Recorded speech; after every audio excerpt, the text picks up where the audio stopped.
கர்த்தருடைய பரிசுத்த நாமத்தில் உங்களை வாழ்த்துகிறேன். மீண்டும் உங்களை சந்திப்பதில் கர்த்தருக்குள் மகிழ்ச்சி அடைகிறேன். தினகி கர்த்தர் இன்றோடைய சத்தத்தை நம்மளுக்கு துணிக்க இருக்கிறாங்க. நிச்சயமா நம்முடைய ஆவிக்குரிய வாழ்க்கைக்கு மிகவும் பிரயோஜனம் உள்ளதா இருக்குன்னு சொல்லி கர்த்தருக்குள்ள விசுவாசிக்கிறேன். ஆமென். ஜெபிக்கலாம். அன்புள்ள இயேசப்பா, மக்கு ஸ்தோத்திரம் நாடி பரிசுத்த ஆவியானவரை நன்றியோடு வரவேற்கிறோம். துதிக்கிறேன் இயேசப்பா. அப்பா, அடியிருந்த இடத்துல ஒன்றுமே இல்லை இயேசப்பா, முற்றிலும் உங்க கருத்துல தாழ்த்தி ஒப்பு கொடுக்கிறேன். என் தேவனகை கர்த்தருடைய சத்தம் வெளிப்படும்படியாக தேவ சமத்துல ஒப்பு கொடுக்கிறேன். கேட்கிறேங்க யாருடைய இருதயங்களும் திறக்கப்படட்டும் இயேசப்பா. உங்க நாமத்தினால ஆளுகை செய்யுங்க, பொறுப்படுத்திக் கொள்ளுங்க. அப்ப முற்றிலும் உங்க கருத்துல தாழ்த்தி தந்துருக்கிறேன். மீன் பிரேசு கிறிஸ்துவின் ஜீவனோட இந்த கப்பனே ஆமென். பாருங்க, ஸ்பெயின் பகுதியில பாத்தீங்கன்னா மிகப்பெரிய வறட்சிகள் தோன்றும் நாட்கள் வருகிறது என்று தினகை கர்த்தர் முன்னறிவிப்பு கொடுத்திருக்காங்க.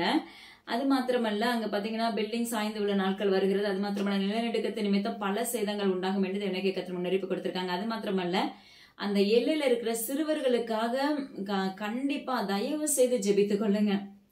ஏன்னா அந்த பிள்ளைங்க பாத்தீங்கன்னா தன்னுடைய தாய் தகப்பனெல்லாம் இழந்து அனாதையாய் சூழ்நிலை நடக்கிற பிள்ளைகளா இருக்கிறாங்க. அதனால தயவு செய்து அங்க இருக்கிற சிறுவர்களுக்காக ஜெபித்துக் கொள்ளுங்க என்று தினகை கர்த்தர் முன்னறிவிப்பு கொடுத்திருக்காங்க. மலாக்கா பகுதியில சூறாவளி உண்டாகும் நாட்கள் வருகிறது என்று தினகை கர்த்தர் முன்னறிவிப்பு கொடுத்திருக்காங்க. காத்மன் பகுதியில பாத்தீங்கன்னா விமான விபத்து ஏற்படும் நாட்கள் வருகிறது என்று தினகை கர்த்தர் முன்னறிவிப்பு கொடுத்திருக்காங்க. மீண்டும் மணிப்பூர் பகுதியில பாத்தீங்கன்னா மரண ஓலைகள் உண்டாகும் நாட்கள் வருகிறது. அது மாத்திரமல்ல, நெருப்புகள் பற்றிக்கொள்ளும் கலவரங்கள் உண்டாகும் என்று கர்த்தர் வாக்கு பண்ணியிருக்காங்க. சண்டிகர் பகுதியில பாத்தீங்கன்னா வெள்ளம் உண்டாகும் மற்றும் வாதைகளின் நிமித்தம் சேதங்கள் ஏற்படும். அது மாத்திரமல்ல, விமான விபத்து உண்டாகும் நாட்கள் வருகிறது என்று தினகை கர்த்தர் முன்னறிவிப்பு கொடுத்திருக்காங்க. பூம்புகார் நகர் பகுதிக்காக ஜெபித்துக் கொள்ளுங்க என்று தினகை கர்த்தர் முன்னறிவிப்பு கொடுத்திருக்காங்க. அது மாத்திரமல்ல, அநேக இடங்கள்ல பாத்தீங்கன்னா ட்ரெயின் ரத்து செய்யப்படும் நாட்கள் வருகிறது என்று தினகை கர்த்தர் முன்னறிவிப்பு கொடுத்திருக்காங்க. விண்மீன்கள் கீழே விழும் நாட்கள் வருகிறது. இதை நம்மளுக்கு ஏற்கனவே முன்னறிவிப்பும் கொடுத்திருக்காங்க. மறுபடியும் தினகை கர்த்தர் நம்மளுக்கு அறிவிப்பு கொடுத்திருக்காங்கன்னா எந்த சேதமும் இல்லாதபடி நம்ம பாதுகாக்கப்படணுங்கிறதுக்காக தயவாக ஜெபித்துக் கொள்ளுங்க. தட்டார் மடம் பகுதியில் உள்ள சிறுவர்களுக்காக ஜெபித்துக் கொள்ளுங்க. அதுல மெயினா ஒரு சிறுவனுக்காக ஜெபித்துக் கொள்ளுங்க அப்படின்னு சொல்லி இந்த தினகை கர்த்தர் முன்னறிவிப்பு கொடுத்திருக்காங்க. கண்டிப்பா ஜெபித்துக் கொள்ளுங்க. தாய்லாந்து பகுதியில பாத்தீங்கன்னா வெள்ளங்கள் சூறையாடும் நாட்கள் வருகிறது. மிகப்பெரிய சேதத்துக்குள்ள தள்ளப்படும் என்று தினகை கர்த்தர் முன்னறிவிப்பு கொடுத்திருக்காங்க. அது வரலாறு காணாத அளவுக்கா இருக்கும் என்று கர்த்தர் முன்னறிவிப்பு கொடுத்திருக்காங்க. யோகாவின் நிமித்தம் ஒரு சில சம்பவங்கள் நடைபெறும் நாட்கள் வருகிறது என்று தினகை கர்த்தர் அது பரபரப்பா இருக்கும் என்று கர்த்தர் முன்னறிவிப்பு கொடுத்திருக்காங்க. அது ஜப்பான் பகுதியில் இருக்க மக்களுக்காக தினகை கர்த்தர் முன்னறிவிப்பு கொடுக்கிற ஒரு காரியம் என்ன அப்படின்னா, இதுவரையும் கண்டிராத வெள்ளம் புரண்டோட நாட்கள் வருகிறது. அது நிறைய பில்டிங் சாய்ந்து விழும் என்று தினகை கர்த்தர் முன்னறிவிப்பு கொடுத்திருக்காங்க. தயவாக ஜெபித்துக் கொள்ளுங்க. தெரிஞ்சவங்க இருந்தாங்கன்னா கண்டிப்பா ஷேர் பண்ணுங்க. பிலிப்பைன்ஸ் பகுதியில பாத்தீங்கன்னா நிலநடுக்கம் உண்டாகும் நாட்கள் வருகிறது என்று தினகை கர்த்தர் முன்னறிவிப்பு கொடுத்திருக்காங்க. சென்னை பகுதியில நிலநடுக்கம் உண்டாகும் நாட்கள் வருகிறது என்று தினகை கர்த்தர் முன்னறிவிப்பு கொடுத்திருக்காங்க.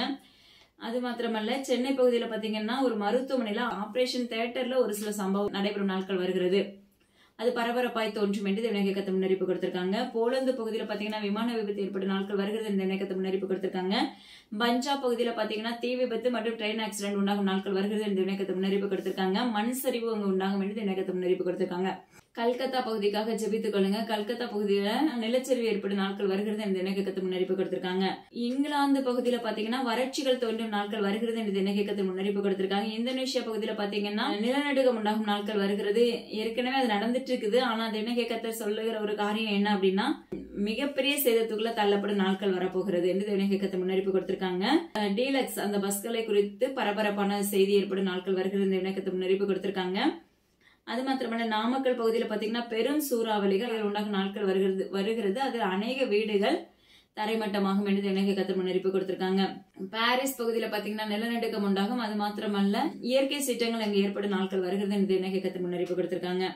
சூரத் பகுதியில பாத்தீங்கன்னா நெருப்புகள் பற்றிக்கொள்ளும் நாட்கள் வருகிறது என்று தினகை கர்த்தர் முன்னறிவிப்பு கொடுத்திருக்காங்க. திண்டுக்கல் பகுதியில பாத்தீங்கன்னா மீண்டும் பரபரப்பான செய்தி ஏற்படும் நாட்கள் வருகிறது என்று தினகை கர்த்தர் முன்னறிவிப்பு கொடுத்திருக்காங்க.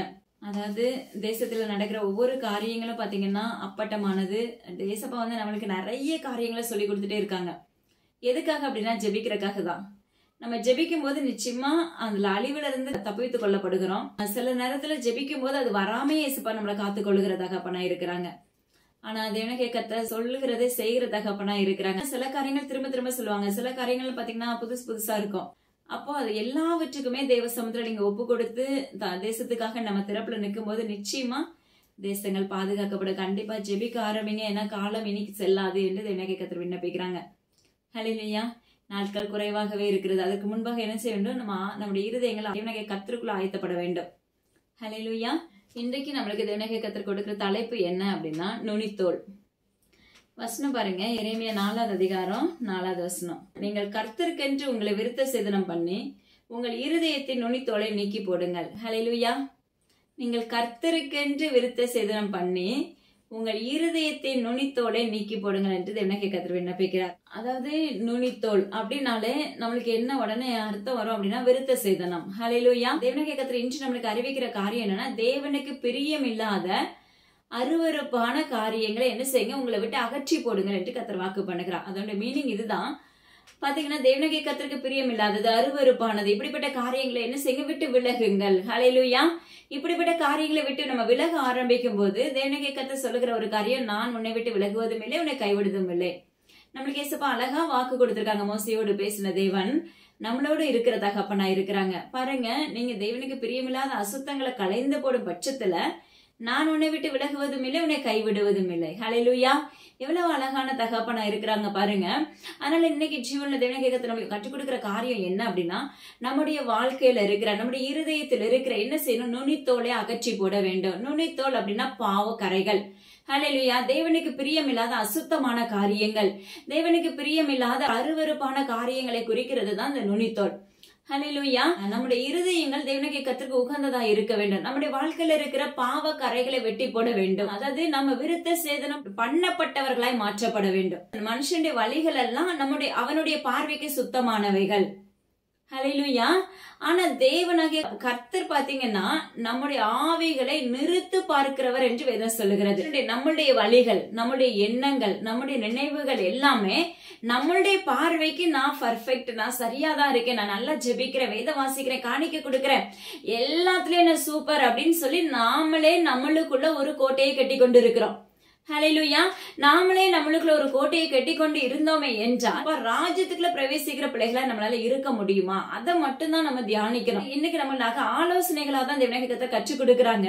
அதாவது தேவனாகிய கர்த்தருடைய வருகை பாத்தீங்கன்னா வெகு சீக்கிரத்துல உண்டாயிருக்கும்.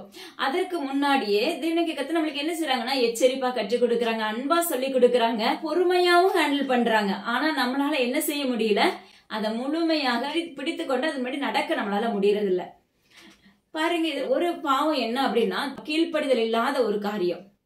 நம்முடைய வாழ்க்கையில கீழ்ப்படிதலே இருக்காது, அது ஒரு பாவம் என்று வேதம் சொல்லுகிறது. விருத்த சேதனம் இல்லாத தன்மை. ஹல்லேலூயா. ரெண்டாவது பாத்தீங்கன்னா உண்மை இல்லாத தன்மை. நம்மகிட்ட உண்மையே இருக்காது. சிலர்லாம் பாத்தீங்கன்னா எடுத்ததுக்கும் போய் பேசுவாங்க. என்னென்ன காரியம் இருந்தாலும் சரி, சின்ன சின்ன விஷயத்துக்கு கூட போய் பேசி கடைசியில ஒரு நாள் பாத்தீங்கன்னா ஒரு பெரிய சம்பவத்துக்குள்ள சிக்கப்பட்டு நிப்பாங்க. பொய் சொல்றது பாவம்னு சிலருக்கு தெரிஞ்சும் அதை விட்டு விலக முடியாது. அதை விட்டு விலக முடியல அப்படின்னா தேவனுடைய ராஜ்யத்துக்குள்ள பிரவேசிக்க முடியாது. உங்களுடைய ஆவி சுத்திகரிக்கப்பட்டு தேவனுடைய ராஜ்யத்துக்கு ஏற்றதாய் நடக்கும் பட்சத்துல நீங்க திருவிருந்து எடுக்கும் போது அது உகந்ததா இருக்கும். இன்னைக்கு உலக பிரகாரமா நம்ம என்ன செய்யறோம் அப்படின்னா, ஆலயத்துக்கு ஃபர்ஸ்ட் வீக்கா எப்படியாவது போயிடணும். நீங்க வாரம் ஃபுல்லா என்ன பாவம் செஞ்சாலும் சரி, ஜெபிச்சாலும் சரி, ஜெபிக்காட்டாலும் சரி, நான் எப்படியாவது போய் அந்த இன்னைக்கு நிறைய பேருடைய ஹேபிட் அதுதான்.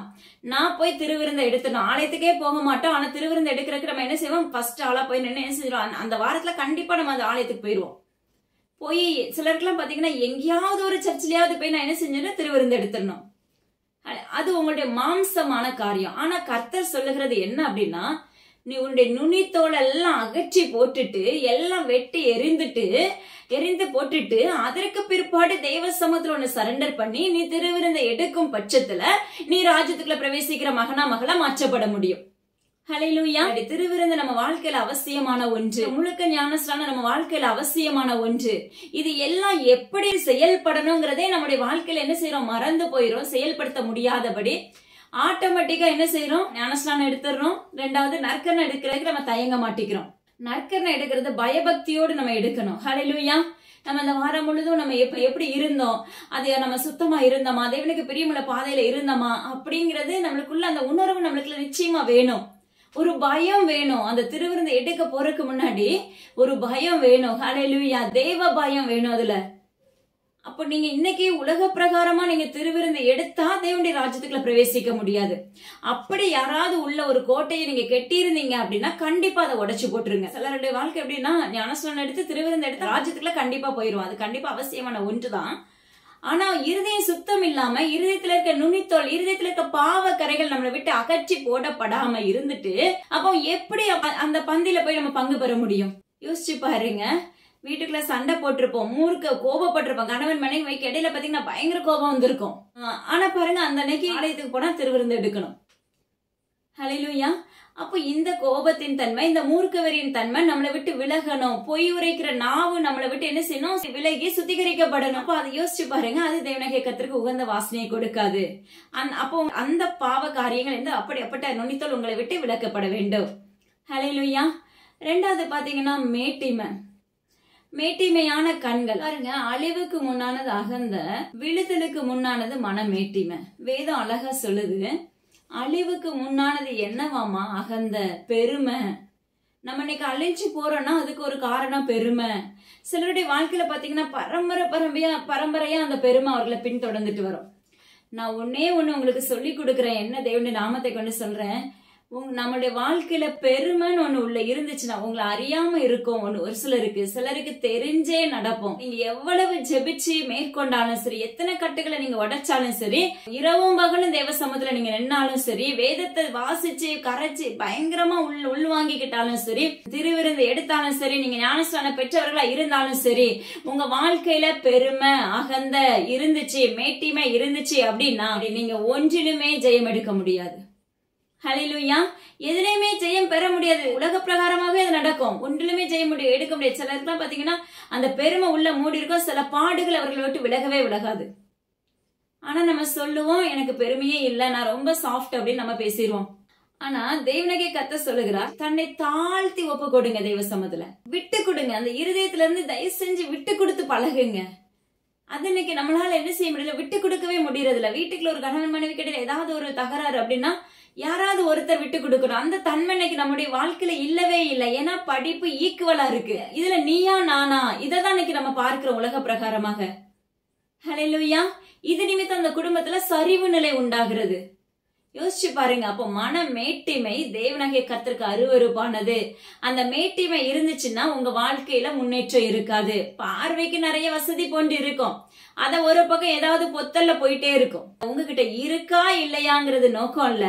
அதை என்ன செய்யுங்க, முற்றிலுமாக தெய்வ சமூகத்துல ஒப்பு கொடுத்துட்டு உங்களை தாழ்த்த ஆரம்பிக்கும் போது தேவனாகிய கர்த்தர் உங்களுக்காக இறங்குகிற தகப்பனா இருக்கிறார். இதுல வேதத்துல ஒரு உவமை சொல்லப்படுது பாருங்க. எசேக்கியா ராஜா பாத்தீங்கன்னா ஒரு இடத்துல யுத்தம் நடக்கும், ரொம்ப பயந்துட்டு இருப்பாரு. ஆனா அந்த இடத்துல தேவனாகிய கர்த்தர் தன்னுடைய தூதனை கொண்டே அங்க இருக்கிற எல்லா பராக்கிரமசாலிகளையும் அதமாக்கிடுவாரு. பிற்பாடு பாருங்க, ஒரு வியாதிப்பட்டு படுத்திருப்பாரு. அந்த வியாதியிலையும் தேவனாகிய கர்த்தர், அந்த மரண தருவாயிலும் தேவனாகிய கர்த்தர் ஜீவனை கொடுத்துருவார். ஹல்லேலூயா. ஆனா அதுக்கப்புறம் என்ன உண்டாயிருது அவருக்குள்ள அப்படின்னா, ஒரு மேட்டிமை உண்டாயிருது. தேவனாகிய கர்த்தர் செய்த உபகாரங்கள் எல்லாத்தையும் அவர் மறந்துட்டு அவருக்குள்ள என்ன உண்டாயிருது, ஒரு மேட்டிமையான எண்ணங்கள், பெருமை நாவிகள் என்ன செஞ்சது, அதை மூடிக்கொள்ளுது. இன்னைக்கு நம்மளுடைய வாழ்க்கையில நம்ம எப்படி இருக்கோம் அப்படின்னா, தேவனாகிய கர்த்தரிடத்துல இருந்து எல்லா நன்மையும் பெற்றுக்கொள்ளுவோம். போராடி போராடி பெற்றுக்கொள்ளுவோம். சிலர் போராடுவீங்க, சிலர் வந்தீங்கன்னா இயேசுப்பா சொல்ற வார்த்தையை பிடிச்சு நிப்பீங்க, கண்டிப்பா அதை செஞ்சு முடிச்சிருவாரு. இப்படி ஒவ்வொருத்தர் வாழ்க்கையில ஒவ்வொரு காரியங்கள் தேவனாகிய கர்த்தரிடத்துல என்ன செய்யறோம், போராடுறோம். ஆனா அதையும் அவர் என்ன செய்யறாரு, நம்மளுக்கு கொடுக்கிறவரா இருக்கிறார் தகப்பன். நம்மள மன்னிக்கிற தகப்பனா இருந்து என்ன செய்யறாங்க, நம்மள கேட்கறதுக்கு பதில் கொடுக்கிற தகப்பனா இருக்கிறாங்க, விடுதலை கொடுக்கிற தகப்பனா இருக்கிறாங்க. ஆனா அதே சமயத்துல நீங்க அந்த நன்மையை மட்டும் பெற்றுட்டு தேவனாகிய கர்த்தர் மேல இருக்கிற எண்ணங்கள் எல்லாம் மறந்து போய் மறுபடியும் உங்களுக்குள்ள ஒரு மேட்டிமை உண்டாயிட்டு என்றால் தேவனாகிய கர்த்தர் உங்களை கைவிடுகிற தகப்பனா இருப்பார். உண்மையாவேதான் சத்துருடைய கையில ஒப்பு கொடுப்பார். அப்ப பாத்தீங்கன்னா பலவிதமான பாடுகள், சூழ்நிலைகள், சேதங்கள், இப்படி நிறைய காரியத்துக்குள்ள தள்ளப்பட வேண்டியது இருக்கும். அப்போ இன்னைக்கு நம்மளுக்கு ஒரு காரியம் நடக்கல, நம்ம ஆவிக்குரிய வாழ்க்கையில கர்த்தர் நம்ம கூட இருக்காரா இல்லையானே தெரியல அப்படின்னு இன்னைக்கு நினைக்கிறவர்களும் உண்டு. அன்னைக்கு நம்மளுக்கு செஞ்சாங்களே, இன்னைக்கு ஏன் நடக்க மாட்டேங்குது அப்படி நீங்க கேள்வி கேட்டீங்கன்னா, தேவனாகிய கர்த்தர்ட்ட நீங்க கேள்வி கேட்கறதுக்கு முன்னமே ஃபர்ஸ்ட் யோசிங்க, ஆராயுங்க. நான் எந்த இடத்துல இறடி இருக்கேன்பா, நான் எந்த இடத்துல விழுந்து போயிருக்கேன், எந்த இடத்துல உங்க சத்தத்தை கேட்காதபடி நடந்திருக்கேன்னு சொல்லி நீங்க கேட்க ஆரம்பிக்கும் போது தேவனாகிய கர்த்தர் அதை சுட்டி காண்பிக்கிற தகப்பனா இருக்கிறாங்க. அதை சுட்டி காண்பித்த பிற்பாடு நீங்க அதை ஒப்புரவாகும் போது அதுல இருந்து விடுதலை பெறுகிறவர்களா இருப்பீர்கள். அதற்கு பிற்பாடு அந்த எண்ணங்கள் உங்களுக்குள்ள வரும்போது அன்று உடைத்தது உங்களுக்கு ஞாபகம் இருக்கும். அப்ப என்ன செய்ய மாட்டோம், மறுபடியும் இந்த பாவ வாழ்க்கையில விழுந்து போக மாட்டோம். ஹல்லேலூயா. நாம என்ன செய்றோம், நான் பாக்குறதா சரி, நான் நடக்கிறதா சரி, என் எண்ணங்கள் தான் சரி, ஹல்லேலூயா அப்படின்னு சொல்லி நம்ம நினைவுகள் எல்லாத்தையும் என்ன செய்யறோம், நம்ம கைக்குள்ள அடக்கி கொள்ளுகிறோம், மாம்சத்தின்படி அடக்கி கொள்ளுகிறோம். ஹல்லேலூயா. ஆனா ஜீவனுள்ள தேவனாகிய கர்த்தர் விரும்புகிறது அது அல்ல. உங்களுடைய ஆவி, உங்களுடைய இருதயம், உங்க சிந்தை எல்லாமே தேவனாகிய கர்த்தருக்கு சுத்தம் உள்ளதா இருக்கிறதா? அந்த இருதயத்துல விருத்த சேதனம் இருக்குதா? அந்த இருதயம் பாவங்கிற நுனித்தோல் அகற்றப்பட்டிருக்கா? அப்படின்னு சொல்லிதான் கர்த்தர் பார்க்கிற தகப்பனா இருக்கிறாங்க. ஹல்லேலூயா. அவர் நம்மள பாத்தீங்கன்னா உற்று கவனிக்கிற தகப்பன். அவர் நம்ம ஆவிகளை நிறுத்து பார்ப்பாராமா. ஹல்லேலூயா. இந்த என் பிள்ளையோட ஆவி சுத்தமா இருக்கா, என் பிள்ளையோட இருதயம் சுத்தமா இருக்கா அப்படின்னு சொல்லி நம்மள அப்படியே பார்த்தே ஜட்ஜ் பண்ணுகிற தகப்பன். ஏன்னா அதை பார்த்துதான் தேவனாகிய கர்த்தர் நம்மள நன்மையை கொடுக்கணுமா கொடுக்க வேண்டாமா, என் பிள்ளை என்கிட்ட வருவாளா வரமாட்டாளாங்கிறது அவரே அதுக்கு தீர்மானித்து விடுவார். எசேக்கியா ராஜாவை போல நம்ம இராதபடி, அவர் செஞ்ச நன்மைகளை மறக்காதபடி தேவனாகிய கர்த்தரிடத்துல உண்மையுள்ள பிள்ளைகளாய் நம்ம இருக்க வேண்டும். ஹல்லேலூயா. போய் பேசக்கூடாது. உண்மை தேவனாகிய கர்த்தருக்கு மிகவும் அவசியமான ஒன்று. சிலர் எல்லாம் பாத்தீங்கன்னா மறைமுகமா போதைக்கு அடிமையா இருப்பாங்க, பீடிக்கு அடிமையா இருப்பாங்க, சிகரெட்டுக்கு அடிமையா இருப்பாங்க. இது எல்லாமே தேவனாகிய கர்த்தருக்கு உகந்த வாசனையை கொடுக்காது. இது ஒரு பாவம். ஹல்லேலூயா. உலக பிரகாரமா பாவத்தையும் சம்பாதித்துக் கொள்றீங்க, உங்க சரீரத்தையும் கெடுத்துக் கொள்றீங்க. ஆராய்ந்து பாருங்க. இந்த நுகம், இந்த விருத்த சேதனம், அந்த நுனித்தோல் உங்க வாழ்க்கையை விட்டு என்ன செய்ய வேண்டும்? கலைந்து போக வேண்டும். அது மாத்திரமல்ல பாருங்களேன், சிலருக்கு பாத்தீங்கன்னா ஜென்ம பாவங்களே நம்மளை விட்டு விலகாது. பாவங்கள் நம்ம வாழ்க்கையில இருந்துச்சுன்னா நம்ம தோற்று போயிருவோம். நான் சொல்றதா கரெக்ட். அந்த அளவுக்கு நிக்கிற மாதிரி இருப்போம். அது மாத்திரமல்ல சுயநலம் கிரியை செய்யும். ஹல்லேலூயா. விசுவாசம் வத்தி போகும், சுயநலம் கிரியை செய்ய ஆரம்பிக்கும். அப்படியாக நம்ம கீழே விழுந்து விடாதபடி இருக்கணும் அப்படின்னா நம்ம வாழ்க்கையில இருக்க அந்த பாவக்கரைகள் நம்மளை விட்டு விலகி அகற்றி போட வேண்டும். ஹல்லேலூயா. அதை துண்டித்து போட வேண்டும். அந்த பாவம் ஒரு டைம் நீங்க ஏசப்பா உங்களுக்கு உணர்த்துதலை கொடுத்து இது தப்பு மகனே மகளேன்னு சொல்லி உங்களுக்கு ஒரு முறை உங்களுக்கு சுட்டி காண்பிச்சுட்டாங்க அப்படின்னா அதை அப்படியே நம்ம என்ன செஞ்சோம்? பிடித்து கொள்ள வேண்டும். அதை அப்படியே பிடிச்சு நடக்க வேண்டும். அப்பதான் மறுமுறை பார்க்கும்போது செய்யாதபடி நடக்கிறவர்களாய் நம்ம இருப்போம். ஆனா சிலருடைய வாழ்க்கையில அப்படி கிடையாது. அதை அன்னைக்கே செஞ்சது அன்னைக்கே மறந்துட்டு அடுத்தும் பழைய எகிப்தனைக்கு ஓடுகிறவர்களா இருப்போம். இன்னைக்கு நிறைய பேருடைய வாழ்க்கை அப்படிதான் இருக்குது. ஹல்லேலூயா. பாருங்க, ஒரு அழகா இன்னொரு ஓமை சொல்லி கொடுங்க. துன்மார்க்கருடைய ஆலோசனையில் நடவாமலும், பாவிகளுடைய வழியில் இல்லாமலும், பரியாசக்காரர் உட்காரும் இடத்தில் உட்காராமலும். ஹல்லேலூயா. துன்மார்க்கருடைய ஆலோசனையில் நில்லாமலும். துன்மார்க்கருடைய ஆலோசனை, அப்படிப்பட்ட ஆலோசனை கொடுக்கிற இடத்துல, அப்படிப்பட்ட வார்த்தைகளை பேசுற இடத்துல நீங்க நிக்காதீங்க. அது பாவம் என்று வேதம் சொல்கிறது. ஹல்லேலூயா. பாவிகளுடைய வழியில நீங்க நிக்காதீங்க. ஹல்லேலூயா. நல்ல பார்வைக்கு தெரியும் அவங்க தப்பு பண்றாங்கன்னு நிச்சயமா தெரியும், பொய் சொல்றாங்கன்னு தெரியும். ஆனாலும் என்ன செய்வோம்? அவங்க கூடவே போய் ஒட்டி இருப்போம். ஆனா கர்த்தர் சொல்கிறார், அவர்களை விட்டு விலகு. ஹல்லேலூயா. ஒண்ணு அவங்களை மாற்ற விரும்பினாயானால் தெய்வ சமூகத்துல ஒப்பு கொடுத்துட்டு நீ அவங்களை மாற்றுறதுக்காக அந்த வார்த்தைகளை நீ அறிவிக்கலாம். நீங்க சிலருக்கு பாத்தீங்கன்னா பண்டிகள் முன்னாடி முத்தை போடாதுன்னு வேதம் சொல்லுகிறது. சிலருக்கு நம்ம என்னதான் போட்டாலும் அது உள்ள போகாது, காதுக்குள்ளேயும் போகாது, சிந்தைக்குள்ளேயும் போகாது, இருதயத்துக்குள்ளேயும் போகாது. அப்போ நம்ம என்ன செய்யணும்? அவர்களை விட்டு என்ன செய்யணும்? சற்று விலகி இருக்க வேண்டும். சிலர் பாத்தீங்கன்னா ஊழியத்துக்குள்ள வர்ற ஸ்டேஜ்ல பாத்தீங்கன்னா எல்லாத்தையும் பிரிச்சிருவாங்க. நம்ம உறவுகளை பிரிச்சிருவாங்க, நம்ம யார்கிட்டலாம் ரொம்ப பேசுறோமோ பிரிச்சு போட்டுருவாங்க, ரொம்ப பாசம் யார் மேலாம் வச்சிருக்கோமோ அதுக்கும் ஒரு செக் உண்டு. இப்படி பலவிதமான, ஏன்னா கர்த்தர் விரும்புறது அவ என்ன மாத்திரம் தான் பாக்கணும், என் கூட தான் பேசணும். ஹல்லேலூயா. இந்த எண்ணம் அவருக்குள்ள எப்பவுமே இருக்கும்.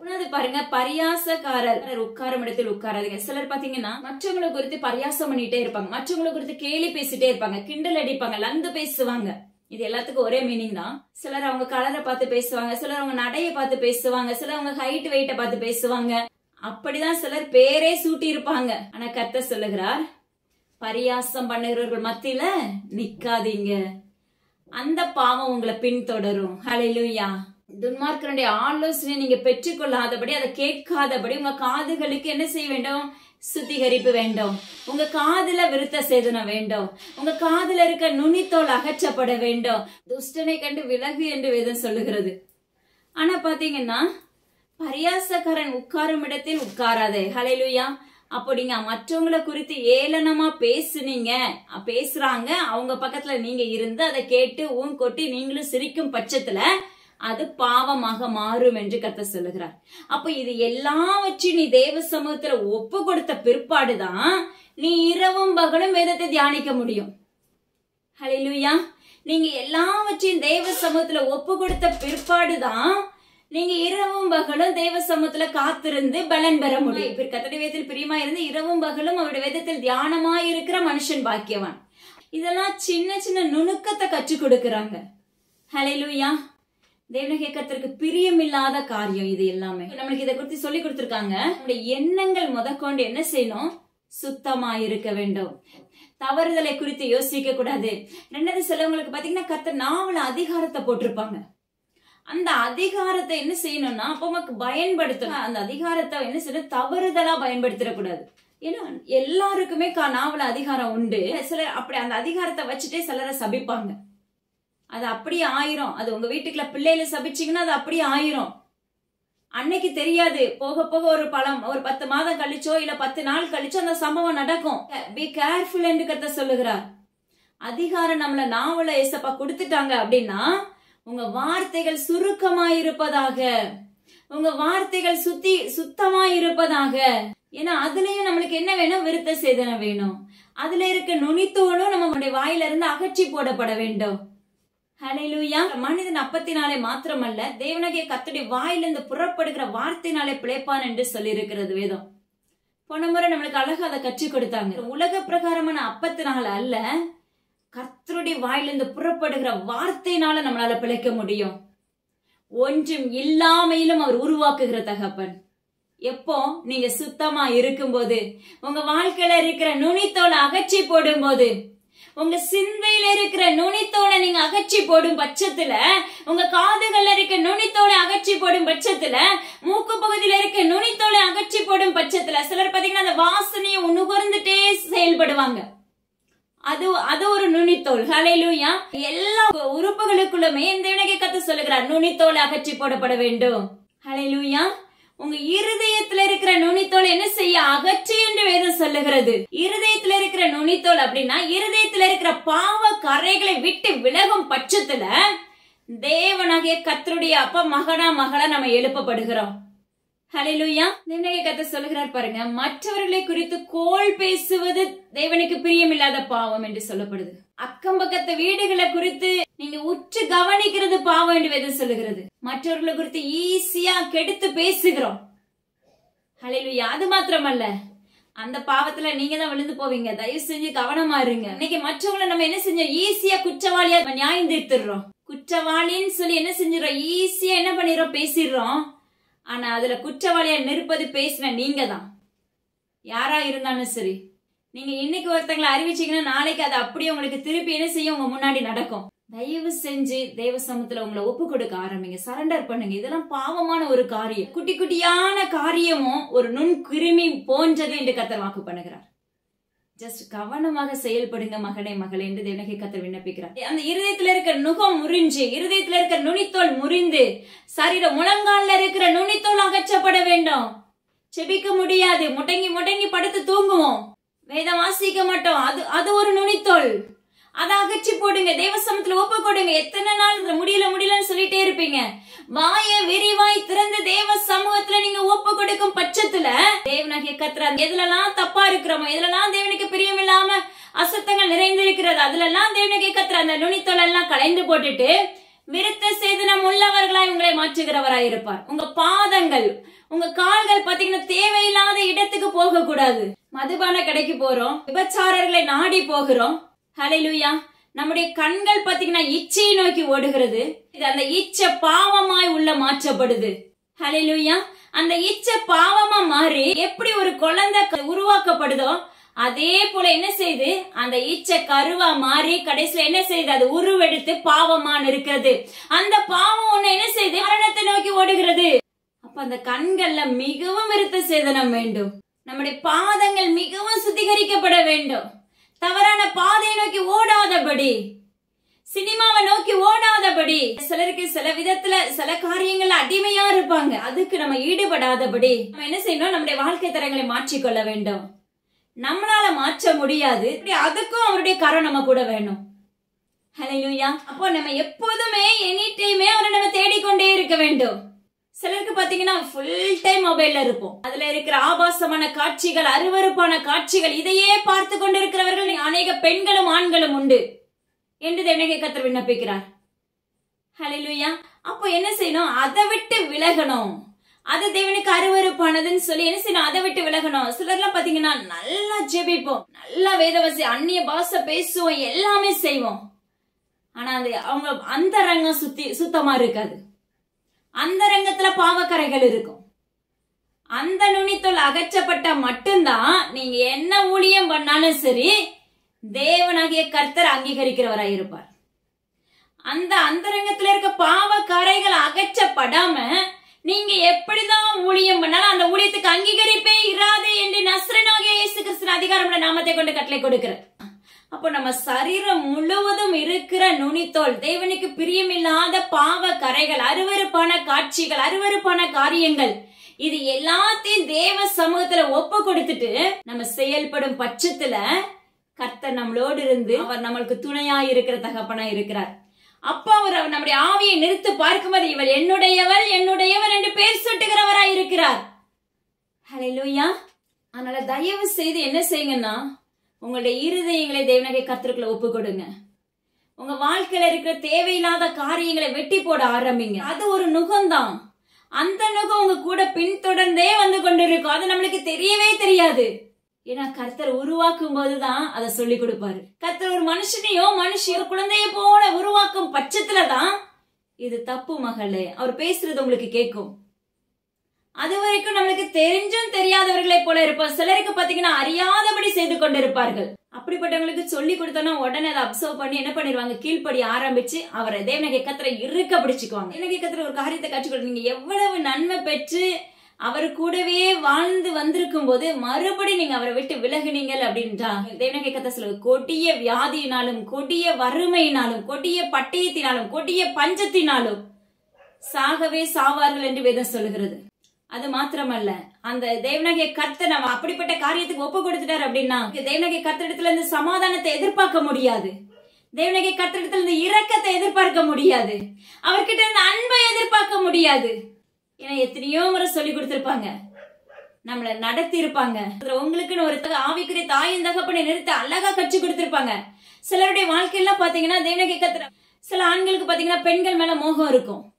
ஆனா பாருங்க, தேவனாகிய கர்த்தர் இது உனக்கு உகந்த காரியம் அல்லன்னு சொல்லி இருப்பாரு.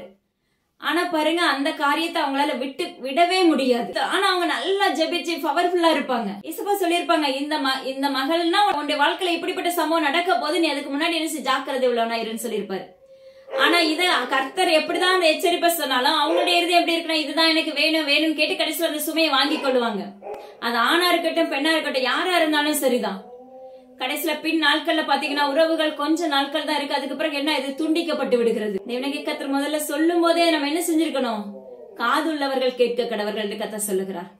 அப்போ அந்த நுனித்தோட உங்க இருதயத்துல இருந்து அகற்ற முடியாதபடி இருக்கும் பட்சத்துல நீங்க எப்படி முழுமையாக ஜெயம் எடுக்க முடியும்? நீங்க எப்படி தேவனாகிய கர்த்தருடைய ராஜ்யத்துக்குள்ள நம்ம பிரவேசிக்க முடியும்? ஆராய்ந்து பாருங்க. ஹல்லேலூயா. அப்ப நம்ம வாழ்க்கையில இருக்கிற ஒவ்வொரு அணு கூட, ஹல்லேலூயா, ஒவ்வொரு இரத்த நாளங்கள் கூட சுத்தமா இருக்கணும். தேவனாகிய கர்த்தருடைய பரிசுத்த ஜனமா இருக்கணும். அப்பதான் அவர் நம்மளுக்கு அவருடைய யவன ஜனம்னு சொல்லி பெயர் சூட்டுவாரு. இன்னொரு காரியம் கற்றுக் கொடுக்கிறார் பாருங்க. நியாயப்பிரமாணத்தை வாயில அறிக்கையிடுகிறோம். அப்படி நம்ம வாயில அறிக்கையிட்டுட்டோம் அப்படின்னா நான் ஜெயிச்சுட்டேன் அப்படின்னு நீங்க நினைக்காதீங்க. நம்ம அறிக்கையிட்டுட்டா நம்ம நீதிமன்றங்களாக மாற்றப்பட்டுருவோம்னு சொல்லி கண்டிப்பா யோசிக்காதீங்க. நிச்சயமா கிடையாது. இப்ப கற்பனைகளை கர்த்தர் கொடுத்திருக்காங்க. அந்த கற்பனைகளை நீங்க வாசிச்சா நம்ம அதுல ஜெயம் எடுக்க முடியாது. அந்த கற்பனைகளின்படி நடந்தா மட்டும்தான் நம்ம வாழ்க்கையில செய்யும். இப்ப பாருங்க, வேதம் உங்க வீட்டுல இருந்தா ஜெயம் எடுக்காது. அந்த வேதத்தை திறந்து நீங்க உபயோகப்படுத்தினா மட்டும்தான் உங்க வாழ்க்கையில செய்யும். அப்பதான் நம்ம வாழ்க்கையில வேதத்தை படிக்க படிக்க கர்த்தர் நம்மளுக்கு சொல்லிக் கொடுக்க ஆரம்பிப்பாங்க. இது தப்பு, இது சரி, இப்படி நடந்துக்கோ, இப்படி செய்யணும், எல்லாவற்றிற்கும் இந்த வேதத்துல ரகசியங்கள் உண்டு. நீங்களும் பாத்தீங்கன்னா உக்கிரணக்காரர்களாக மாறணும் அப்படின்னா இப்படியாக தேவ சமூகத்துல வேதத்தை படிச்சு தியானிச்சு அவருடைய சமூகத்துல காத்திருந்து ஜெயம் பெறுகிற பிள்ளைகளை எழும்புவீர்களாக என்று கர்த்தர் விண்ணப்பிக்கிறார். அப்போ ஒரு நீதிமானா மாற்றப்படணும்னா தேவனாகிய கர்த்தர் மேல விசுவாசம் உள்ளவர்களாய் இருக்க வேண்டும். அவர் கொடுத்த வேதாகமத்தை தினமும் தியானிக்கிற பிள்ளைகளாய் மாற்றப்பட வேண்டும். தலைக்கு மாட்டுல வச்சு தூங்குறதுக்கு வேதாகமம் கிடையாது. கண்டிப்பா சொல்றேன் தேவனுடைய நாமத்தை கொண்டு. அநேகம் பேருடைய வீட்டுல என்ன நடக்குது அப்படின்னா தலைக்கு பக்கத்துல என்ன வேதாகமம் இருக்கும். அப்படி நீங்க வச்சு தூங்குகிறவர்களா இருந்தாலும் உங்க வாழ்க்கை எப்படி இருக்கும்னா ஜெயமே இருக்காது. நீங்க தேவனுடைய ராஜ்யத்துக்குள்ள நிச்சயமா பிரவேசிக்க முடியாது. ஏன்னா அதை திறந்து உங்க கண்கள் திறக்கப்பட்டு வேதத்தை உள்வாங்கி அவருடைய வார்த்தையை பிடிச்சு நீங்க நின்று நடக்க ஆரம்பிக்கும் போது உங்க வாழ்க்கையில கர்த்தர் கிரியை செய்ய ஆரம்பிப்பாங்க. அப்போ உங்க வாழ்க்கையில இருக்க எல்லா நுனித்தோலும் என்ன செய்யும்? அகற்றப்பட்டிருக்கும். மாம்சத்துல இருக்கிற அந்த நுனித்தோல் முழுமையா அருவருப்பான வல்லமைகள் எல்லாம் முழுமையாக உங்களை விட்டு விலகி உங்களே அவருடைய சுத்த இருதயமா மாற்ற வல்லமுள்ள தகப்பனா இருக்கிறார். அது மாத்திரம் அல்ல, பாருங்களேன், இன்னொரு காரியம் அழகா கற்றுக் கொடுப்பாங்க. உன்னுடைய செய்கைகளை கர்த்தருக்கு ஒப்புவி. ஹல்லேலூயா. இன்னைக்கு நம்முடைய செய்கைகளை கர்த்தருக்குள்ள ஒப்புவிக்கிற பிள்ளைகளா நம்ம இருக்கிறோமா? அவசர அவசரமா வேலை செய்யறோம், அவசர அவசரமா வேலைக்கு போகிறோம், அவசர அவசரமா ஜெபிக்கிறோம், பிள்ளைங்கிட்ட பேசுறதுக்கு கூட இன்னைக்கு நம்மளுக்கு நேரம் இல்ல. தயவு செய்து பெற்றோர்களாகி நீங்க கர்த்தர் கொடுக்கிற ஒரு எச்சரிப்பு பாருங்க, ஒரு ஆலோசனை பாருங்க. பெற்றோர்களாகி நீங்க பிள்ளைகளிடத்துல கொஞ்சமாவது பேசி பழகுங்க என்று கர்த்தர் சொல்லுகிறார். நீங்க பேசாத பட்சத்துலதான் அந்த பிள்ளைகளுடைய வாழ்க்கையில சத்ருவானவன் கிரியை செய்ய ஆரம்பித்து விடுகிறான். அதனால தயவு செய்து பிள்ளைகள் பாவத்துல விழாதபடி பெற்றோர்களாக நீங்க என்ன செய்யுங்க? பிள்ளைகளோடு அப்பா இணைந்து பேசுகிற பெற்றோர்களாக மாறுங்கள் என்று கர்த்தர் வாக்கு பண்ணுகிறார். வேதம் சொல்லுகிறது, உன் செய்கைகளே கர்த்தருக்கு ஒப்புவி. நான் இந்த இடத்துக்கு போகிறேன் சப்பா, உங்களுக்கு ஓகேவா? நாளைக்கு நான் இந்த போய் ட்ரெஸ் வாங்க போறேன், உங்களுக்கு ஓகேவா? இப்படி ஒரு சின்ன சின்ன காரியங்கள் முதற்கொண்டு பெரிய காரியங்கள் வரைக்கும் நீங்க என்ன செய்யணுமா? உங்களுடைய எண்ணங்களை கர்த்தரிடத்துல ஒப்பு கொடுக்க வேண்டும். இப்படி இருக்குது ஏசப்பா, வீட்டுக்குள்ள எங்களுக்கு இந்த தேவைகள் இருக்கு, இதை உங்க கரத்துல ஒப்பு கொடுக்கிறோம். இன்னைக்கு நம்ம அப்படி ஒப்பு கொடுக்கறது இல்ல, தாங்க தாங்க தாங்கன்னு மட்டும் தான் கேட்கிறோமே தவிர உங்க இருதயத்தை முற்றிலுமாக அவர்கிட்ட சரண்டர் பண்ண நம்மளால முடியறது இல்ல. ஏசப்பா நம்ம வீட்டுல உள்ள ஒரு தகப்பன் போன்று. ஆனா நம்முடைய பார்வைக்கு வேணா அவர் தெரியாததுபடி இருக்கலாம், ஆனா நம்ம கூடவே அவர் நடக்கிறவராய் இருப்பார். உங்க ஆவிக்குரிய கண் திறந்துருச்சுன்னா நிச்சயமா அதை நீங்க உணர்வீங்க. எனி டைமும் பாத்தீங்கன்னா நம்ம கூடவே இருக்கிற தகப்பனா இருப்பாங்க. சில காரியங்களை நம்மளுக்கு கற்றுக் கொடுக்கணும்னா மட்டும்தான் கூடவே இருந்தாலும் இல்லாதது போல சில சமயத்துல காமிப்பாரு. ஹல்லேலூயா. அந்த நேரத்துல நம்ம மனம் உடைஞ்சு போயிடக்கூடாது. வேதாகமத்தை படிச்சு அதன்படி நடக்க ஆரம்பிச்சிட்டோம்னா விசுவாசம் நம்மளுக்குள்ள என்ன செய்ய? உறுதிப்பட ஆரம்பிக்கும். ஹல்லேலூயா. அந்த வேளையில தேவனாகிய கர்த்தர் நம்மளை விட்டு விலகினது போன்று இருக்கும், ஆனா கர்த்தர் நம்ம கூட தான் இருப்பான்னு சொல்ற ஒரு விசுவாசம் உங்களுக்குள்ள வளர ஆரம்பிக்கும். ஹல்லேலூயா. அந்த நம்பிக்கையிலேயே நம்ம ஓடிடுவோம். அதாவது தேவனாகிய கர்த்தர் ஒரு அறிவிப்பு கொடுக்கறாங்க. நம்ம நாட்டுல இருக்கிற பைனான்ஸ் மினிஸ்டர் அந்த அம்மாவுக்காக தயவாக ஜெபித்துக் கொள்ளுங்க, அவர்களை குறித்து ஒரு பரபரப்பான செய்திகள் ஏற்படும் நாட்கள் வருகிறது என்று கர்த்தர் வாக்கு பண்ணுகிறார். அப்ப பாத்தீங்கன்னா நம்ம செய்கைகளை என்ன செய்யணும்? நம்ம என்ன செஞ்சாலும் சரி, நான் இப்ப ஸ்கூல் போறேன்ப்பா, நான் வேதம் வாசிக்கிறேன்ப்பா, நான் என்ன செய்யறேன், காலேஜ் போறேன்ப்பா, எல்லாத்தையும் ஒப்பு கொடுங்க. நான் இன்னைக்கு இப்படி செய்ய போறேன், ஏதாவது ஒரு காரியம், இன்னைக்கு நான் ஒரு புதிய வேலையை தேடி போகிறேன், ஏதாவது என்ன செய்றீங்களோ அது எல்லாத்தையும் எண்ணங்கள் எல்லாத்தையுமே என்ன செய்ய? கர்த்தர் அதை தான் விரும்புகிறார். உன்னுடைய செய்கைகள் யாவற்றையும் கர்த்தருக்கு அறிவிப்பு கொடு. அப்படி கொடுத்து பாருங்க, நீங்க உங்களை நடத்துற விதமே வித்தியாசமா இருக்கும். உங்களை நடத்துற காரியமே நீங்க பார்க்கும்போதே புரிஞ்சிட கர்த்தர் என்னோட இருக்கிறான்னு சொல்லி நீங்களே அறிவிப்பீங்க. அந்த அளவுக்கு தேவனாகிய கர்த்தர் நம்மளை நடத்துகிற தகப்பன். சின்ன சின்ன விஷயம் மோசே அப்படிதான் பேசுவாரு. என்ன ஒரு காரியம் நீங்க தானே சொன்னீங்க, நீங்க இதை செய்யுங்க. ஹல்லேலூயா. அப்போ நம்மளுக்கு உரிமையோடு நம்ம தகப்பண்டத்துல என்ன செய்யணும்? பேசுகிறவர்களாய் மாறணும். வீட்டுல இருக்க பிள்ளைங்க கிட்ட பேசுறதுக்கே நம்மளுக்கு நேரம் பத்தல, எங்க தேவ சமூகத்துல நிக்கிறதுக்கு நம்மளுக்கு நேரம் இருக்கு? ஆராய்ந்து பாருங்க. ஒரு நாள் இப்படியே நீங்க ஓடிட்டே இருந்தீங்க அப்படின்னா கர்த்தர் ஒரு நாள் உன்னை அறியேன்னு சொல்லுகிறதுக்கு ஒரு நொடி போதும். ஹல்லேலூயா. அதாவது நம்ம விலைக்கு பாதுகாத்து கொள்ளப்படணும்னா தேவனாகிய கர்த்தர் உங்க வாழ்க்கையில வேணும். உங்க வாழ்க்கையில இருக்க பாவங்கிற நுனித்தோல் அகற்றப்பட வேண்டும். முழுமையான விருத்த சேதனம் உண்டாக வேண்டும். ஹல்லேலூயா. அது மாத்திரமல்ல, தேவனாகிய கர்த்தர் அழகு ஒரு வார்த்தையை கற்றுக் கொடுப்பார் பாருங்க. நம்முடைய விருத்த சேதனம் எதுல இருக்கணுமாமா? ஆவில இருக்கணும்னு சொல்லுவார். ஹல்லேலூயா. கர்த்தர் சொல்ற, மாம்சத்துல ஏறெடுக்கிற விருத்த சேதனம் அல்ல, உன்னுடைய ஆவில இருக்கிற விருத்த சேதனத்தை மட்டும்தான் கர்த்தர் விரும்புகிறேன் என்று சொல்லுகிறார். ஹல்லேலூயா. அப்போ இன்னைக்கு மாம்சத்துல நான் இத்தனை நாள் உபவாசம் போட்டேன், நான் இப்படி இருக்கேன், நான் உங்களுக்காக பூ வைக்க மாட்டேன், இப்படிலாம் நிறைய பேர் பேசுவது உண்டு. அந்த விருத்த சேதனத்தை கர்த்தர் விரும்புகிற தகப்பன் அல்ல. இது எல்லாமே உலக பிரகாரமான காரியம். இன்னைக்கு 40 days தேவனாகிய கர்த்தர் உபவாசம் இருந்த நாட்கள் சொல்லி நம்ம இன்னைக்கு என்ன செய்யறோம்? அதை நினைவா நடத்தி கொண்டு வருகிறோம். ஆனா உடனே நாமளும் என்ன செஞ்சிடறோம்? அதுக்காக ஒருவேளை சாப்பிடாம இருக்கிறோம். இது ஆனா கர்த்தர் சொல்லுகிற, இது மாம்சத்தை வருத்தி பிரயோஜனம் ஒன்று இல்ல, ஆவியில என்ன செய்யணும்? விருத்த சேதனம் வேண்டும். உன்னுடைய ஆவியில என்ன செய்யணும்? சுத்திகரிப்பு வேண்டும். பரம அழைப்பதின் பந்தய பொருளுக்காக அப்போதுதான் ஆயத்தப்பட முடியும். ஹல்லேலூயா. அவருடைய ராஜா வீட்டு பிள்ளையா அப்பதான் நம்ம நிக்க முடியும். யோசிப்பு பாத்தீங்கன்னா நல்லா தெரியும், இச்சைக்குள்ள இழுக்கிற அந்த சம்பவம். ஆனா பாருங்க, தேவனாகிய கர்த்தர் அந்த மனிதனுக்குள்ள என்ன வச்சிருந்தாரு? நுனித்தோல் அகற்றப்பட்டிருந்தது. அந்த இச்சையில விழாதபடி அந்த கண்களும் சிந்தைகளும் இருதயங்களும் காத்து கொள்ளப்பட்டிருந்தது. யோசிச்சு பாருங்க. இப்படிதான் என்ன செய்ய வேண்டிய ஒரு பாவம் நம்மளுக்கு முன்னாடி வந்து நிக்குதா, பக்கத்திலேயே குடி நிற்கும். ஏசப்பா எப்படி கூடவே வராரா? சத்ருவானவனும் அப்படியே நடந்து வருவான். எப்படா இவனை விழ தள்ளலாம் அப்படின்னு சொல்லி என்ன செய்வான்? கங்கணம் கட்டி கொண்டு தீவிரித்து அவன் செயல்படுவான் என்று வேதம் சொல்லுகிறது. ஹல்லேலூயா. கர்த்தர் சொல்ற, தீங்கு உன்னை அணுகுவதில்லை என்று வாக்கு பண்ணுகிறார். சலோமி, தீங்கு உன்னை அணுகுவதில்லை என்று கர்த்தர் வாக்கு பண்ணுகிறார். ஹல்லேலூயா. அப்ப அப்படி வர்ற சமயத்துல நம்ம என்ன செய்யணும்? எல்லாவற்றையும் அறிந்து இது தவறான பாதை, இது சரி அப்படின்னு சொல்லி அறியத்தக்கக்கூடிய தேவனாகிய கர்த்தரோடு நீங்க வேதத்தை உட்கொண்டு நடக்க ஆரம்பிச்சீங்கன்னா அந்த சத்தம் உங்களுக்குள்ள தொனிக்க ஆரம்பிக்கும். நீங்க அந்த பாவ கரைகளை விட்டு விலகி ஓடிடுவீங்க. ஹல்லேலூயா. கர்த்தர் நம்ம கூட இருந்தாருன்னா இது தப்பு, இதை என்ன செய்ய, இப்படி மாத்தி படி, இப்படி மாத்தி எழுது, எல்லாத்தையும் சொல்லி கொடுப்பாங்க. ஹல்லேலூயா. ஏன்னா அவரை போல மிரக்கல் மேன் ஒருவருமே கிடையாது. நான் அப்படிதான் சொல்லுவேன். தேவனாகிய கர்த்தர் ஒருத்தர் மாத்திரம்தான் உயிருள்ள தகப்பன். எத்தனை பேர் தூச்சினாலும் சரி, எத்தனை பேர் நம்மளை விட்டு விலகி போனாலும் சரி, அவர் நம்மளுக்கு அழகா உடன்படிக்கை ஒரு காலத்துல பண்ணிருப்பாரு. அந்த உடன்படிக்கை கரெக்டா நிறைவேற்றிட்டே வருவாங்க. நம்மள கரம் தூக்கி எடுத்துட்டே இருப்பாங்க. நம்மளுக்குள்ள பெருமை வராதபடி காத்து கொள்ளுவாங்க. நம்முடைய சிந்தை இருதயம் எல்லாமே விருத்த சேதனம் உள்ளவர்களாக என் பிள்ளை இருக்கிறேன்னு சொல்லி அவர் நம்ம என்ன செய்வார்? அரவணைக்கிற தகப்பனா இருப்பார். அதனால தயவு செய்து உங்களுடைய வாழ்க்கையில உங்க யோசனைகளின்படி நீங்க என்ன செய்யாதீங்க, நடக்காதீங்க.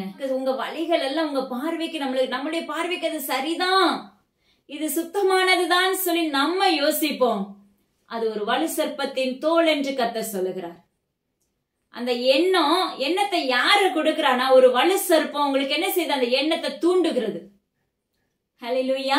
ஆனா தேவனாகிய கர்த்தர் அவர்கிடத்துல இருந்து கேட்டு நடக்கும்போது அவர் நம்மள ஆவிகளை நிறுத்து பார்க்கிறவராய், தேவனாகிய கர்த்தருக்கு பிரியமில்லாத காரியங்களை விட்டு விலகி அவர் நம்மள செக் பண்ணும் போது என் பிள்ளை சரியாதான் இருக்கான்னு சொல்லி நிற்கும் போது முள்ளு சரிசமமா நிற்க வேண்டும். ஹல்லேலூயா. கள்ள தராசா நம்ம நிக்க கூடாது, கீழே தள்ளுண்டு போகுவோம். உயிருள்ள தகப்பனை ஆராதிக்கும் பட்சத்துல தேவனாகிய கர்த்தரை மட்டும்தான் நம்ம சார்ந்து நிக்கணும். அது மாத்திரமல்ல, தேவனாகிய கர்த்தர் ஒரு எச்சரிப்பை கொடுக்கறாங்க. வட தேசத்திலிருந்து ஒரு பூகம்பம் வெடிக்கும் நாட்கள் வருகிறது, அது மிகப்பெரிய கொடூரமா இருக்கும் என்று கர்த்தர் வாக்குரைக்கிறார். அது மாத்திரமல்ல, தேவனாகிய கர்த்தர் மறுபடியும் சொல்லுகிறார், அப்ப தேசத்துக்குள்ள வாதைகளை உண்டாக்கும் நாட்கள் வருகிறது என்று கர்த்தர் வாக்கு பண்ணுகிறார். வாதைகளினால் அநேக மரண ஓலைகள் உண்டாகும். ஜஸ்ட் அவங்களுக்கு தண்ணி வேணும்னா கூட குடிக்க கொடுக்கறதுக்கு யாருமே இருக்க மாட்டோம். மரித்தவங்களை விசாரிப்பதற்கு ஆள் இருக்காது. ஹல்லேலூயா. அடக்கம் பண்ணவருக்கு ஆள் இருக்காதுன்னு சொல்லி வேதம் சொல்லுகிறது. அதனால தயவு செய்து தேவனாகிய கர்த்தருடைய நாமத்தை கொண்டு உரைக்கிறேன். அவர் அப்பா அம்மா கிறிஸ்தவத்துல தேசத்துக்குள்ள பல பொல்லாங்கான ஒரு வாதைகள், பொல்லாங்கான ஒரு தீங்கு உண்டாகும் நாட்கள் நெருங்கிட்டு அது எப்படி சூறாவளி போன்று பறக்கும் என்று கர்த்தர் சொல்லுகிறார். சூறாவளி போன்று ஆங்காங்கே அப்படிப்பட்ட வாதைகள் பிறப்பிக்கப்பட போகிறது. எனது அருமையான ஜனமே, உங்களுடைய பாவங்கிற நுனித்தோட உங்களை விட்டு அகற்றி போடுங்கள் என்று கர்த்தர் வாக்கு உரைக்கிறார். உங்க வாழ்க்கையில இருக்க, உங்க சரீரத்துல இருக்க, உங்க இருதயத்துல இருக்க, உங்க சிந்தையில, கண்களுக்குள்ள, உங்க சரீரம் முழுவதும் இருக்கிற எல்லா நுனித்தோலும், எல்லா அருவருப்பான காரியங்களும், தேவனுக்கு பிரியமில்லாத காரியங்கள் எல்லாம் வச்சு நீங்க களைந்து போட்டுட்டு தேவ சமூகத்துல நிற்கும் பட்சத்துல உங்க சரீரம் முழுவதும் சுத்திகரிக்கப்படும். உலக பிரகாரமான சுத்திகரிப்பை குறித்து கர்த்தர் பேசல, ஆவிக்குரிய சுத்திகரிப்பை குறித்து கர்த்தர் உங்களோட உருவாடி கொண்டிருக்கிறார். இன்னைக்கு நாம எப்படி இருக்கோம்? நிர்விசாரம் நிறைந்தவர்களா இருக்கிறோம். மற்றவர்களை குறித்து ஏளனமாக பேசுகிறவர்களா இருக்கிறோம். மற்றவர்களை குறித்து அப்ப கேலி பேசுகிறவர்களா, மற்றவர்களுக்கு மதுபானத்தை ஊத்தி கொடுத்துட்டு அதை பார்த்து ரசித்துக் கொண்டவர்களா இருக்கிறோம். இது பாவம். அதை குடிக்கிறவர்களை காட்டில அதுக்கு ஊற்றி அதுக்கு எல்லாத்தையும் செய்து கொடுக்கறீங்க பாருங்க, அது மிகப்பெரிய பாவம் என்று கர்த்தர் விண்ணப்பிக்கிறார். திருடுவது பாவம் என்று தேவனாகிய கர்த்தர் விண்ணப்பிக்கிறார். சிலர் பாத்தீங்கன்னா வேதாகமத்தின்படி சத்தியமான்னு சொல்லி நிறைய காரியங்கள் பேசுகிறவர்களா இருக்கிறோம். வானத்தின் மேலும் பூமியின் மேலும் சத்தியம் பண்ணாதன்னு சொல்லி வேதம் சொல்லுகிறது. அவருடைய வேதாகமத்தின் மேலும் சத்தியம் பண்ணாதன் வேதம் சொல்லுகிறது.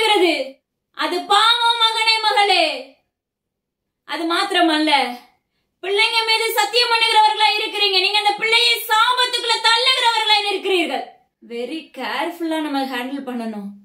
ஆவிக்குரிய வாழ்க்கை ஈஸி அல்ல.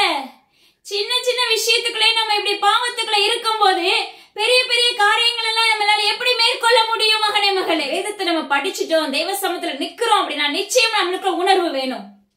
அந்த உணர்வுள்ள இருதயம் இருந்தா மட்டும்தான் இந்த பாவக்கரைகள் நம்மளை விட்டு விலகும்.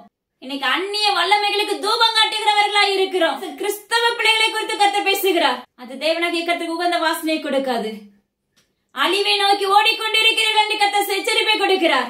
ஜென்ம பாவங்கள் தேவனாகிய கர்த்தருக்கு அருவருப்பானது. மகளே, பொய்யராய் இருக்கிறோம். மறுபடியும் கர்த்தர் சொல்லுகிறார், பொய் பேசுவது கர்த்தருக்கு அருவருப்பானது. அதனால தயவு செய்து இன்னைக்கு தேவனாகிய கர்த்தர் நம்மளுக்கு விண்ணப்பித்த ஒரு காரியம் என்னன்னா, நம்ம வாழ்க்கையில இருக்க நுனித்தோல் அகற்றி போடும்போது நம்முடைய ஆவியில விருத்த சேதனம் பண்ணப்படுகிறது. நம்முடைய ஆவி சுத்திகரிக்கப்படுகிறது. தேவனாகிய கர்த்தருக்கு உங்களுக்கு ஒரு உறவு உண்டாகிறது. தேவனாகிய கர்த்தரோடு ஏனோக்கு சஞ்சரித்தது போல, ஆபிரகாம் சஞ்சரித்தது போல தேவனாகிய கர்த்தர் உங்களோடு பேசுகிற தகப்பனாய் இருப்பார். தேவனாகிய கர்த்தரிடத்துல நாம பேசுவதை காட்டிலும் தேவனாகிய கர்த்தர் நம்ம கூட பேசணும் நீங்க விரும்புங்க. நம்ம இன்னைக்கு சொல்றோம், பொழிந்து தள்ளுறோம், அவ்வளோ ஜப காரியங்கள் சொல்றோம். ஹல்லேலூயா. உலகம் முழுவதும் அவர் ஆராய்ந்துட்டு இருக்காரு.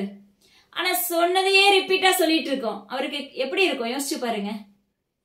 கர்த்தர் சொல்கிற புளிப்பான பாதையை நோக்கி ஓடாதபடி உங்களுடைய வாழ்க்கைகளை தேவனாகிய கர்த்தருக்கு உகந்த வாசனையோட திரவியங்களாக மாற்றிக்கொள்ளுங்கள். அப்பொழுது அவர் உங்களை தமக்கென்று தெரிந்தெடுக்கிறவராய் இருக்கிறார். அவருடைய ராஜ்யத்துக்கென்று தெரிந்தெடுக்கிறவராய் இருக்கிறார். பாம்பே பகுதியை குறித்து கர்த்தர் உரைக்கிற ஒரு காரியம் பாருங்க. மிகப்பெரிய அசம்பாவிதங்கள் உண்டாக போகிறது. அங்க ஒரு ட்ரெயின் விபத்தும் காத்திருக்கிறது என்று கர்த்தர் விண்ணப்பிக்கிறார். விமான விபத்து, மகாராஷ்டிரா பகுதியில் விமான விபத்து உண்டாகும் என்று கர்த்தர் முன்னறிவிப்பு கொடுக்கிறாங்க. தேசம் எங்கிலும் இருக்கிற கால்நடைகளுக்கு கர்த்தர் உரைக்கிற ஒரு காரியம். ஏற்கனவே பாத்தீங்கன்னா சில இடத்துல பாத்தீங்கன்னா கால்நடைகள்ல ஒரு நோய் வந்து மரித்து போகிறதா இருந்துச்சு. ஆனா கர்த்தர் சொல்லுகிறார், ஆங்காங்கே நின்று கொண்டு இருக்கும், அது அப்படியே கீழே விழுந்து மரித்து போய்விடும் என்று கர்த்தர் எச்சரிப்பை கொடுக்கிறார். இது ஜனங்களுக்குள்ள வர இருக்கிற அந்த வாதைகள் முன்னறிவிப்பா கர்த்தர் அந்த கால்நடைகளுக்குள்ள செய்ய போகிறேன் என்று கர்த்தர் வாக்கு பண்ணுகிறார். அதை பார்த்தாவது உங்களுடைய இருதயங்கள் என்ன செய்யணுமாமா? சுத்திகரிக்கப்பட்டு விருத்த சேதனம் உள்ளவர்களாய் மாற்றப்பட்டு தேவனாகிய கர்த்தருடைய வருகைக்கு ஆயத்தம் உள்ள பிள்ளைகளாய் மாற்றப்பட வேண்டும் என்று கர்த்தர் விரும்புகிறார். தேவனாகிய கர்த்தருக்குள்ள அன்பு செலுத்துகிற பிள்ளைகளாய் மாற்றப்பட வேண்டும் என்று கர்த்தர் விரும்புகிறார். நம்முடைய ஆவி சுத்தமா இருக்கும்போது மட்டும்தான் தேவனாகிய கர்த்தருடைய ராஜ்யத்துக்குள்ள பிரவேசிக்க முடியும். அதனால இன்னைக்கு தேவனாகிய கர்த்தரிடத்துல நீங்க ஒப்பு கொடுக்க ஆரம்பிங்க. அப்பா, என்ன சுத்திகரிங்க, என்னுடைய ஆவிக்குரிய வாழ்க்கையை சுத்திகரிங்க ஏசப்பா. நம்ம பொருத்தனை பண்ணிடுறோம். நான் உங்களுக்காக வாழுவேன்ப்பா, உங்களுக்காக வேதம் வாசிப்பேன்ப்பா, உங்களோடு பேசுவேன்ப்பா, ரொம்ப அழகா பேசிடுவோம். பொருத்தனையில உடன்படிக்கை பண்ணுகிறோம், ஆனா மீறுகிறவர்களா இருக்கிறோம். அது பாவம் என்று கர்த்தர் சொல்லுகிறார். மற்றவங்களுக்கு பரிந்துரைக்கிறோம்னு சொல்றோம், ஆனா பரிந்துரைக்கிறோமா? ஆராய்ந்து பாருங்க. மற்றவங்களுக்காக ஜெபிக்கிறோம்னு சொல்லி வாய் நிறைய பேசுறோம், உங்களால ஜெபிக்க முடியுதா? பொய் சொல்லாதீங்க தயவு செஞ்சு. தேவனாகிய கர்த்தர் அதை உற்று கவனித்துக் கொண்டிருக்காங்க. இது நிமித்தமா என் பிள்ளை பாவத்தை சம்பாதித்துக் கொள்றான்னு சொல்லி அந்த லிஸ்ட்ல எழுதப்பட்டிருக்கும். அதனால தயவு செய்து இயேசுக்குள்ள வந்துட்டீங்கன்னா, வேதத்தை படிக்க உண்மையா ஆரம்பிச்சிட்டீங்கன்னா கர்த்தர் உங்களை நடத்திடுவார். யாரும் உங்களுக்கு துணை தேவையே இல்லை. ஏன்னா இன்று வரைக்கும் கர்த்தர் நடத்தி கொண்டு வருகிறார் எங்களை. ஹல்லேலூயா. தேவனாகிய கர்த்தருடைய கிருபை மிகவும் மேலானது. அவர் அதிசயமான கர்த்தர். அவர் அதிசயங்களை செய்கிறவராய் இருக்கிறார். அவர் அற்புதங்களை செய்கிறவராய் இருக்கிறார். இன்னைக்கு நாம அவர்கிட்ட விரும்புறது அற்புதத்தையும் அதிசயத்தையும் மட்டும்தான். நல்ல சுகமா இருக்கணும், நல்ல ஜீவனோடு இருக்கணும், எவ்வளவு காலம்னாலும் உயிரோடு இருக்கணும். ஆனா நன்மை மட்டும் அவர்கிட்ட வேணும். மற்றபடி நாம அவருக்குள்ள தீமையை மாத்திரம் தள்ளிட்டே இருக்கிறவர்களா இருப்போம். அப்படி இருக்காதீங்க எனது அருமையான சின்னமே. பாவத்தை மேலும் மேலும் சம்பாதித்துக் கொள்ளாதீர்கள் என்று கர்த்தர் வாக்கு பண்ணுகிறார். தயவு செய்து சரீரத்துல இருக்கிற அவயத்துக்குள்ள விருத்த சேதனம் கண்டிப்பா வேணும். நம்முடைய நுனித்தோல் அகற்றப்பட்டா மட்டும்தான் தேவனாகிய கர்த்தருடைய ராஜ்யத்துக்குள்ள பிரவேசிக்க முடியும். அவருடைய வருகை வரும்போது அவருக்கு பின்னாக தைரியத்தோடு, முகத்தை கீழே தொங்க விடாதபடி தைரியத்தோடு நம்மளால கம்பீரமாக நடக்க முடியும். அங்க அந்த ராஜ்யத்துக்குள்ளதான் இளைப்பாறுதல். நம்ம வாழ்க்கையில இளைப்பாறுதல் வேணும் அப்படின்னா கர்த்தர் உங்களுக்கு கூட வேணும். அதனால தயவு செய்து தெய்வ சமூகத்துல ஒப்பு கொடுங்க. உங்க செய்கைகளை ஒப்பு கொடுங்க, உங்க எண்ணங்களை ஒப்பு கொடுங்க, உங்க நினைவுகளை ஒப்பு கொடுங்க, உங்க இருதயங்க சிந்தைகள் என்ன சரீரத்துல எதெல்லாம் நம்மள இடரல கொடுக்குதோ எல்லாத்தையும் சரண்டர் பண்ணுங்க. அப்பொழுது கர்த்தர் உங்க கூட இருந்து செய்ய போற காரியம் பயங்கரமா இருக்கும் என்று கர்த்தர் வாக்கு பண்ணுகிறார். அப்பா அம்மாக்கு நன்றி செலுத்துகிறேன். எல்லா கனமும் ஜீவன தகப்பன் ஒருவருக்கே செலுத்துகிறேன். அடி இந்த இடத்துல பிரயோஜனமானவர்கள் முற்றிலும் தாழ்த்தி ஒப்பு கொடுக்குறேன்ப்பா. மீட்பர் இயேசு கிறிஸ்துவின் ஜீவனுள்ள அருமை தகப்பனே, ஆமென். இதை கேட்ட மாதத்துல விட்டு விடாதீங்க, மற்றவங்களுக்கு கண்டிப்பா ஷேர் பண்ணுங்க. அது மாத்திரமல்ல, இயேசுவின் ஊழியங்களுக்காக தொடர்ந்து ஜெபித்துக் கொள்ளுங்க. அது மாத்திரமல்ல, இனிமே இந்த ஏப்ரல் மந்த் முழுவதுமே பாத்தீங்கன்னா அந்த மெசேஜ் வராது. மறுபடியும் கர்த்தர் தொடர் வைப்பாருன்னு சொல்லி கர்த்தருக்குள்ள விசுவாசிக்கிறேன். அதனால தொடர்ந்து ஜெபத்துல உறுதியா இருங்க. தேவனாகிய கர்த்தர் உங்க கூடவே இருக்கிற தகப்பனா இருக்கிறாங்க. ஹல்லேலூயா. Thank you. God bless you.